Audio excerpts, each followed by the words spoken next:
Hello, my name is Sergio Parejo. I'm from Colombia, South America, over here.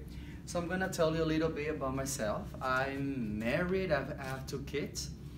I've been teaching for 21 years almost, and I've been here in North Carolina for almost 5 years. So I've been working for a dual language program at Selma Elementary School, which is a Title I school. It has been a great experience over here, but I would like to improve and continue growing, and that's why I have applied to work in Denver, Colorado, and I think McGlone would be a great place for me, and I'm gonna tell you why. So what else can I tell you about myself? I also have an experience in a magnet school in Nashville, Tennessee in 2003. So that was I taught Spanish over there, Spanish 1, 2, and AP Spanish, and that was also a great experience. Okay, so that's a little bit about myself. So one of the things that I would like to tell you is like, why McGlone? So when Mr. Timmons sent me the email with all the information about the school, I just felt, hey, this is the school that I would like to work in, because of the values, the things that you promote is, well, you have everything that I would like to, you have the environment, you create a very good environment, a safe environment, and I would definitely would like to work over there. So something that I really liked when I was reading about, because I was looking at the website, you talk about data over there, and even though data is very important in the United States, data is very important over here. Sometimes we just collect a lot of data, but we don't use that information. So I read over there, and I could see that you do not only collect data, but you use that data, because data is very important. You can use data to improve your instruction, your daily instruction, to differentiate, and to do a lot of things. So that's something that I really liked when I was reading about the school. Something else that I saw over there is inclusion. I'm coming from I'm coming from another country where Spanish is spoken, but whenever you get here, you see that it's not only you, it's it's a lot of people. So there is a diversity over here, and that's something that I really like. When I got here, I could see that that I had just not only an opportunity to teach, but also to teach my culture. So that's part of being diverse. Culture is very important for me. Something that I also read over there is that you try to develop 21st century skills, collaboration, problem solving, ethics. In Colombia, in Barranquilla, Colombia, I worked for an IB school, and if you read the IB profile, you're gonna see that you have like values that are, that you have in common, like problem solving, like and then me as a teacher, I'm not interested only in teaching like curriculum, which is very important, but also to develop problem solvers, risk takers. I know those are values that you that you try your students to have. One of the things that I read over there is that you think, and I strongly believe in that, you think that happy kids learn more, and that's something that I really strongly believe in. If you, as a teacher, if you have happy kids, if you have kids that are engaged in learning, you can do whatever you want with them. And I would like to tell you a little bit about one of my students, like a year ago, Arturo. He was one of those students. He was one behavior student. I remember him a student that liked to talk too much in class. He was very disruptive, and his reading level was not the best. We do here at some elementary school, we do M class, which is a program that uses letters, and then he was very below. So he was below grade level, and Arturo was very below, and I didn't know why until I could build relationships with him, and I would like to tell you a little bit about that. That was something that I came up with. We used to have last year and this year something that I called carpet talking. So carpet talking is like we have some time in the carpet to talk about some other things, about issues.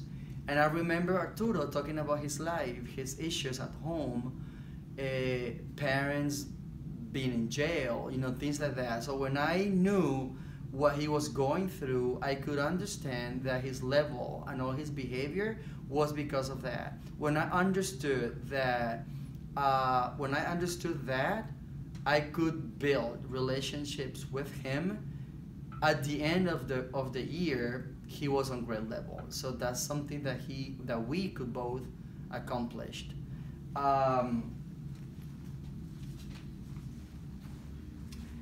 For me, as I was saying before, inclusion is very important. And as I did with Arturo, that's one of the things that I always do, build relationships with the students. Something that I do is I do Capturing Kids' Heart, which is a program, let's say a program with flipping grip.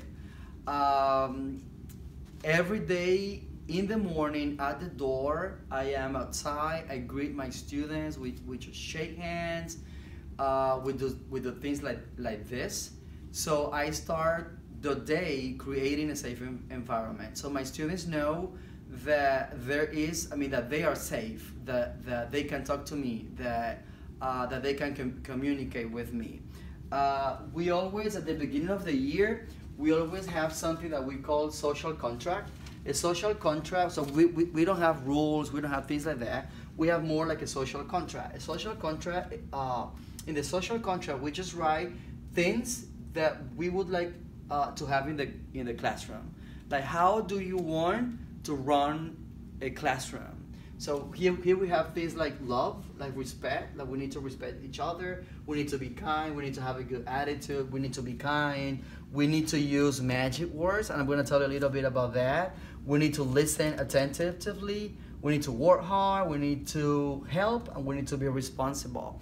And then at the end, what we do is that everybody needs to sign the social contract. We review the social contract from time to time. When we see that things are not being the way that we have to be, we just go back to the contract and we just fix it if we have to.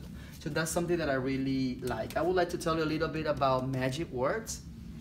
And that's part of the social emotional learning. And that's how I have inclusion in my classroom. Everybody in my classroom has a voice, and they know that. So we use words, we use a lot of affirmations, and affirmation is something that we use in my classroom. Like I saw that when I was reading about the school. I saw that you use affirmations over there. So I tell my students things like today's a good day, today's a wonderful day. Like I can do whatever I want to do because I'm very smart. Things like I am intelligent, things like that. So what else can I do? What else do I do to have an inclusive classroom? Something that I also do is that I view each student as individuals. And how do I do that? At the beginning of the year, I create a learner profile. So a learner profile is something like, I start with some questions, questions related to interest, questions related to with the only intention to know and to know each other, to meet each person. So I know how each one of my students learn. Some of them like to sit on the desk, some of them like to sit on the carpet, some of them like I don't know, to watch videos, some of them like to do things. So I try to know how each one learns, and then in order to meet everybody's needs. Embracing differences is very important for me. Well, I'm from another country, and I know how difficult sometimes it can be to be in a country where another language is spoken. And I have lots of kids coming from other countries with zero English, and I know how hard that is. So that's why I do all these things. 3 words. I was trying to think, hey, if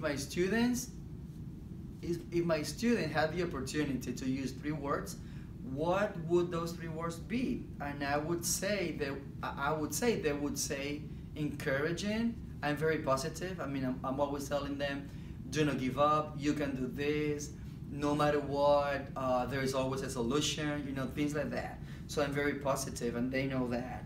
I'm also passionate. I have passion for what I do, in the classroom. Again, I never give up.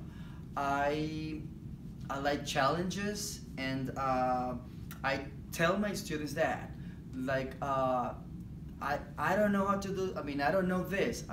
I tell my students, that you don't know this. Maybe you haven't found the way to do that. So I'm always telling those kind of students, and I'm also determined. So I have determination.